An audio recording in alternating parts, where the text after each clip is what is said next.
इतना मजा आया कि मेरा तो दिल ही नहीं कर रहा था मैं वापस आऊँ जिब्रान। तो एंजॉय किया तुमने? हाँ, तुम्हें पता है मुझे सबसे ज्यादा मजा शॉपिंग करने का आया। आई नो, मैं जानता हूँ कि तुम्हें शॉपिंग में सबसे ज्यादा मजा आता है। दुबई इतना खूबसूरत है, मेरा तो दिल ही नहीं चाह रहा था मैं वापस आऊँ और तुम ले आए। तुम फिक्र क्यों कर रही हो? हम हर 2-3 महीने के बाद शॉपिंग पे जाया करेंगे ना। मैं क्या करता यार, बिजनेस मीटिंग्स हैं और बिजनेस भी तो इम्पोर्टेंट है ना। चलो कोई नहीं, फिर चले जाएंगे। हाँ। राम साहब जी, आप लोग आ गए। वालेकुम सलाम। कैसी हो? ठीक हो? एक काम करो, कुछ सामान दिल्ली कर आ जाओ और खाने के लिए कुछ है? जी साहब जी, मैंने बनवाया है। एक काम करो, सैंडविच भी बनवा लो। साथ में कॉफी भी।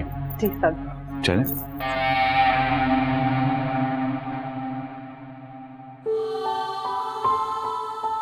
भाई नौफल भी ठुकराया हुआ और इनके हालात भी ऐसे ही हैं, तो दोनों की जोड़ी तो परफेक्ट रहेगी। मामी आपको ऐसी बातें जेब नहीं देती। मुझे जेब नहीं देती और इन्हें जेब देता है कि नौफल के साथ बाइक पे बैठकर घूमती फिरती फिरे।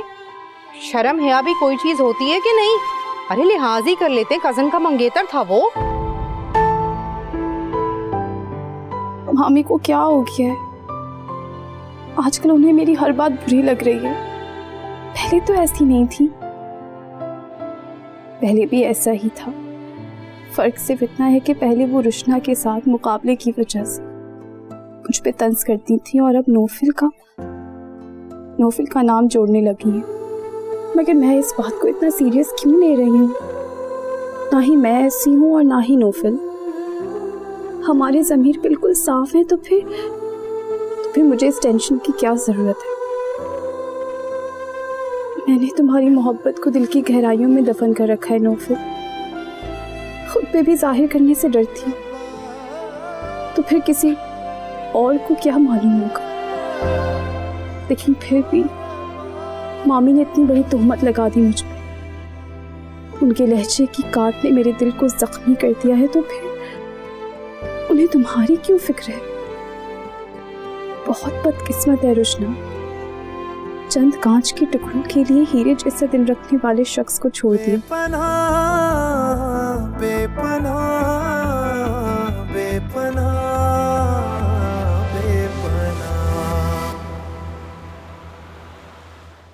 मुझे तो हैरत इस बात की है कि फाइजा ने अम्मा का भी ख्याल नहीं किया।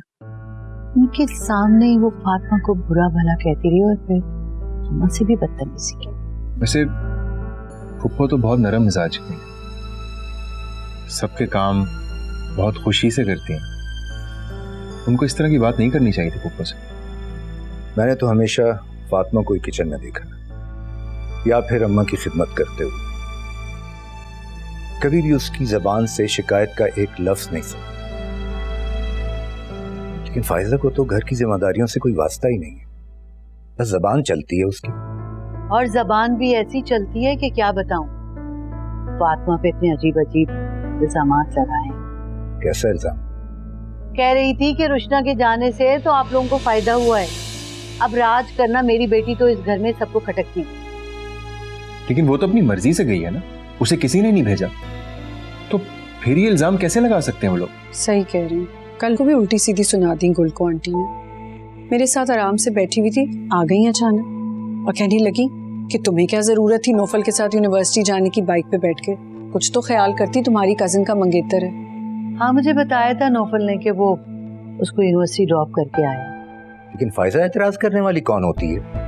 उन्होंने तो यहाँ तक कह दिया कि तुम और नौफल ठुकराए हुए हो, एक साथ अच्छे लगोगे। तो तुमने कुछ नहीं कहा?